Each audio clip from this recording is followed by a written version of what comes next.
विष्णु मधुसूदन कैटभारे नारायणाच्युत त्रिविक्रम चक्रपाणे दैत्यादिशार्जधर श्रीधर वासुदेव गोपाल कृष्ण हरये तव सुप्रभातम्। श्री रुक्मिणी सभवनास हरे मुरारे राधेश गोपसि स्वरूप भृगादि वन्द्या श्रीद्वारकाश्रय विकुण्ठपते भुवनैकमूर्ते गोपाल देव हरये तव सुप्रभातम्। मीनाकृते कमठरूप वराहमूर्ते त्रैविक्रमाय नृहरे भृगु राम राम श्रीराम कृष्ण यदुनन्दन कल्किरूप गोपाल कृष्ण हरये तव सुप्रभातम्।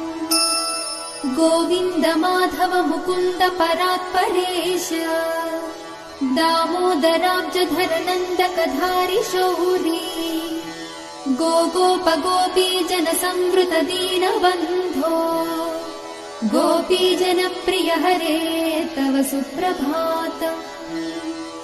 क्षीराब्धिशायि भुजगाधिपतल्पशायि सद्भक्त हृत्सदनशायि रमाङ्कशायि श्रीगोपभाम मृदुतल्प सुखातिशायि गोपवल्लभ हरे तव सुप्रभातम्।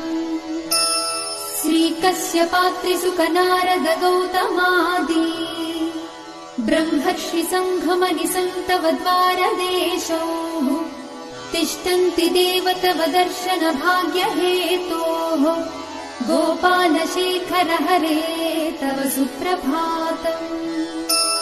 मन्दार जाजि तुलसीदल मल्लिकाद्यैः माल्यानि अञ्जलि पुटे समुदाहरन्ति तिष्ठन्ति त्वद्भवन द्वारतले मुनीन्द्राः राधा मनोहर हरे तव सुप्रभातम्।